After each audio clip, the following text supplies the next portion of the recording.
নমস্কার বন্ধুরা, অ্যাস্ট্রোসেজে আপনাদের সবাইকে স্বাগত জানাই। বন্ধুরা, আপনারা থাম্বনেলে অলরেডি দেখেই নিয়েছেন আজকের ভিডিওটা মেষ রাশিদের জন্য অত্যন্ত গুরুত্বপূর্ণ ভিডিও হতে চলেছে। 2024-এর লাস্ট 3 মাস অক্টোবর, নভেম্বর আর ডিসেম্বরে অনেক বড় পরিবর্তন আসতে চলেছে, কারণ বড় বড় গ্রহরা পরিবর্তন করতে চলেছে। সূর্য, শুক্র, বুধ, মঙ্গল রাশি পরিবর্তন করবে এই 3 মাসে। আজকে আমরা অনেক বিশেষ তথ্য সহকারে জানাতে চলেছি এই 3 মাস মেষ রাশিদের কী হতে চলেছে। সব কিছু জানাবো অনেক ডিটেলসে, বোঝাবো আপনাদের, আর আপনারা খুব ভালোভাবে বুঝতেও পারবেন আশা করছি। এই 3 মাসে কী কী ঘটতে চলেছে, কী সাবধানতা অবলম্বন করতে হবে, কী রকম পরিবর্তন হতে পারে আপনাদের জীবনে, সব ডেটগুলোও বলবো আপনাদের যে কোন গ্রহ কবে পরিবর্তন করতে চলেছে। নেগেটিভ, পজিটিভ সব সত্যিগুলো তুলে ধরবো আজকের ভিডিওতে। চলুন তাহলে জেনে নেওয়া যাক মেষ রাশির অক্টোবর, নভেম্বর এবং ডিসেম্বর 2024-এর ব্যাপার। বন্ধুরা, এই বিশ্লেষণটি মুন সাইনের উপর নির্ধারিত। বন্ধুরা, যদি আপনারা ফ্রি প্রেডিকশন করাতে চান আর নতুন নতুন টিপস পেতে চান অ্যাস্ট্রোলজি রিলেটেড, তাহলে অবশ্যই আমার টেলিগ্রাম চ্যানেলে জয়েন করুন, লিঙ্ক ভিডিও ডেসক্রিপশানে দেওয়া আছে। আর ভিডিওর লাস্টে বলবো কী উপায় বা প্রতিকার করবেন। বন্ধুরা, আপনার রাশি হলো মেষ আর প্রথম রাশি। আপনার রাশি সেকেন্ড হাউসে দেবগুরু, থার্ড হাউসে মঙ্গল, 6th হাউসে কেতু, বুধ, সূর্য, 7th হাউসে শুক্র, 11th হাউসে শনি, 12th হাউসে রাহু অবস্থান করছে। যখন অক্টোবর শুরু হবে, সব থেকে প্রথম অক্টোবর জানব, তারপর নভেম্বর, তারপর ডিসেম্বর জানব। অক্টোবর 13-তে শুক্র আপনাদের বৃশ্চিক রাশিতে প্রবেশ করবে। যদি স্বাস্থ্যের ব্যাপারে বলি তো 20 অক্টোবর অবধি নিজের হেলথের ব্যাপারে যত্ন রাখতে হবে। এরপর আপনার হেলথ রিলেটেড প্রবলেম আর আসবে না, কারণ 20 অক্টোবরের আগে মঙ্গল আপনার তৃতীয় ঘরে আছে। দুটো জিনিস হয় এই ক্ষেত্রে, এক হয় আপনার ট্রাভেলিং বেশি হবে, আর না হয় আপনি খুব ক্লান্ত বোধ করবেন বা ইমিউনিটিকে দুর্বল করিয়ে দেবে। শুধুমাত্র 20 অক্টোবর অবধি নজর রাখতে হবে, এরপর আপনার হেলথও ভালো আছে। যে ইমিউনিটি দুর্বল হয়ে যাচ্ছিল তা ঠিক হয়ে যাবে 20 অক্টোবরের পর, যখন মঙ্গল কেন্দ্রে আসবে। যদিও নিচস্থ অবস্থায় থাকবে, কিন্তু যেহেতু কেন্দ্রে আসবে তো ভালো ফল দেবে।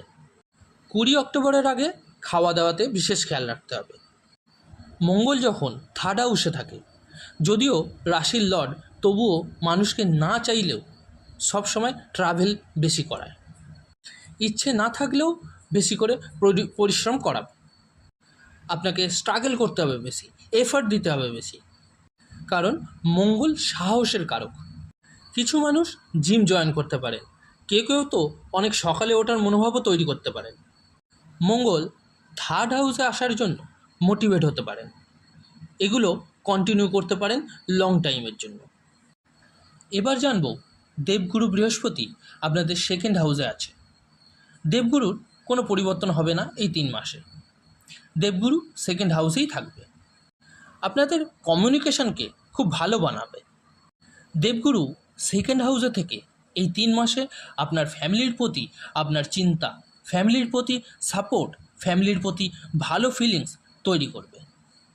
দেবগুরু সেকেন্ড হাউসে বসার মানে জ্ঞান নেওয়া বোঝায় না, জ্ঞান দেয়া বোঝায়।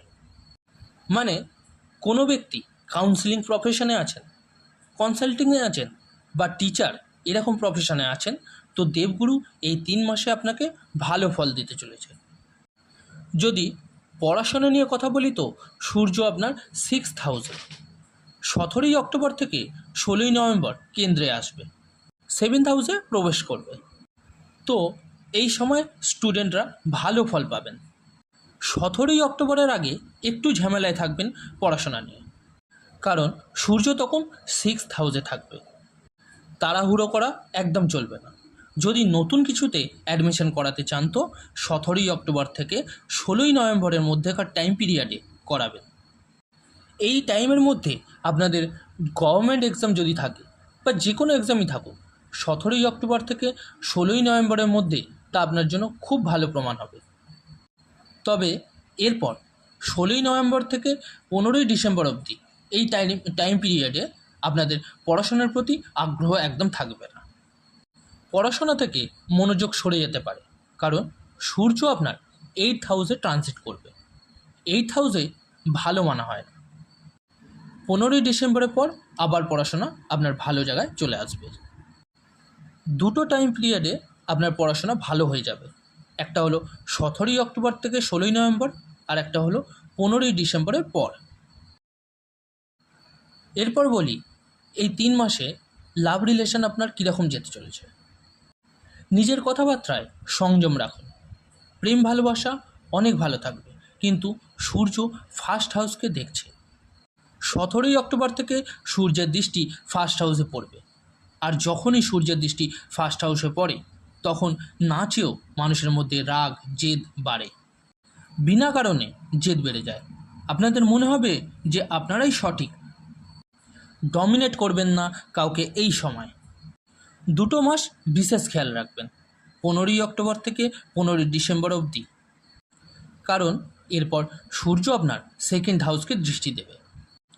যদিও এক্ষেত্রে দেবগুরু আপনাকে সেভ করার চেষ্টা করবে। দেবগুরু চেষ্টা করবে আপনার লাভ রিলেশন যাতে না নষ্ট হয়ে যায়।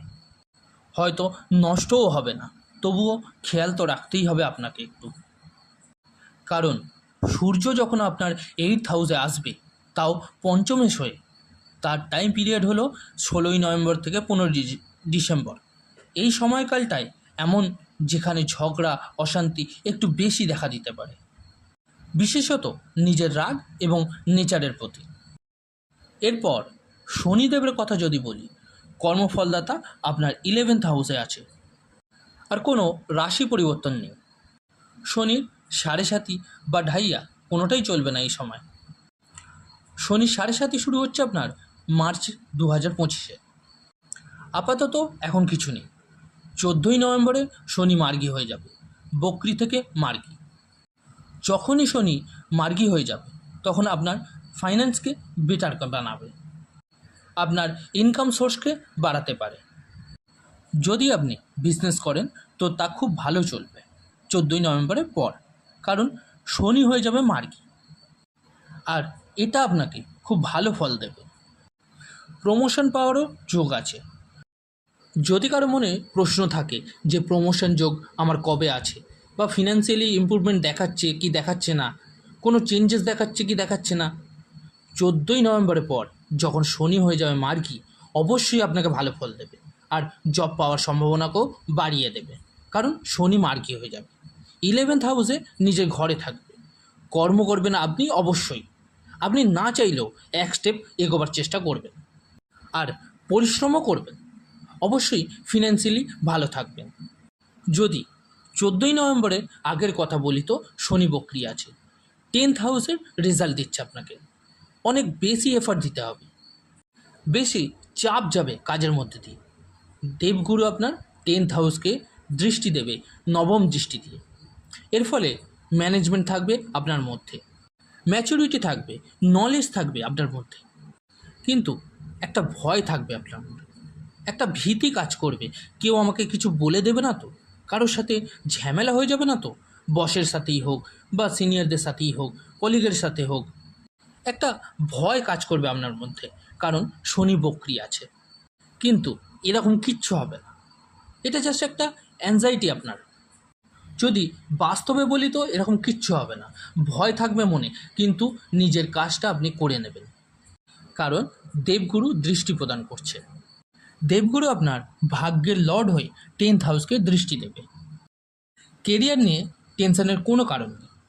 কিছু সময়কাল আছে যখন আপনাকে কেরিয়ারে খেয়াল রাখতে হবে, যখন আপনার কনফিডেন্স ডাউন থাকবে কিছুটা, 20 নভেম্বর থেকে 10 ডিসেম্বর অবধি।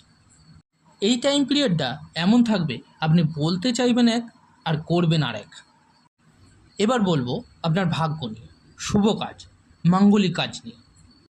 দেবগুরু আপনার সেকেন্ড হাউস, কোনো পরিবর্তন হবে না। সূর্য আপনার কেন্দ্রে ট্রানজিট করবে, মঙ্গল আপনার কেন্দ্রে এসে যাবে। তো 20 অক্টোবরের পর আপনি শুভ কার্য করতে পারেন।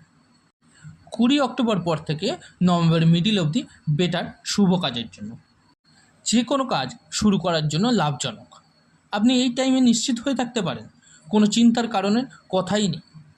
যদি বিবাহিত জীবনের কথা বলি তো শুক্র আপনার 7th হাউসে, খুব ভালো অবস্থান। 13ই অক্টোবর অবধি বিবাহিত জীবন অনেক ভালো আছে। 13ই অক্টোবর থেকে 7 নভেম্বর অবধি আপনার বিবাহিত জীবনে বা লাইফ পার্টনারের হেলথে খেয়াল রাখতে হবে। এরপর 7 নভেম্বর থেকে 2 ডিসেম্বর অবধি আপনার বিবাহিত জীবন ভালো আছে। এর মধ্যে একটা জিনিস বলে রাখি আপনাদের, আপনার লাইফ পার্টনারের কেরিয়ারে গ্রোথ হতে পারে, ওনার পার্সোনাল লাইফে কোনো অ্যাচিভমেন্ট হতে পারে, আপনার ঘোরাফেরার যোগ তৈরি হতে পারে যখন শুক্র ধনু রাশিতে আসবে। 7 নভেম্বর থেকে শুরু করে 2 ডিসেম্বর খুব ভালো হবে। আর 2 ডিসেম্বরের পর আপনার লাইফ পার্টনারের কেরিয়ারে পরিবর্তন হতে পারে, কিছু না কিছু শুভ হতে পারে। বন্ধুরা, আজ বললাম আপনাদের সমস্ত বিষয়, গ্রহদের পরিবর্তন, গ্রহদের মুভমেন্টস আর আপনাদের জীবনের পরিবর্তন। এবার বলি কী উপায় বা প্রতিকার করবেন। সবথেকে প্রথমে আপনাকে হনুমান চল্লিশা অবশ্যই পাঠ করতে হবে রোজ। আপনাকে মঙ্গলের বীজ মন্ত্র পড়তে হবে। উদিত সূর্যকে জল দান করুন, সূর্যের বীজ মন্ত্র পাঠ করুন। বন্ধুরা, কেমন লাগলো ভিডিওটা জানাতে অবশ্যই ভুলবেন না এবং ভালো লাগলে লাইক, কমেন্ট, শেয়ার করবেন। ধন্যবাদ।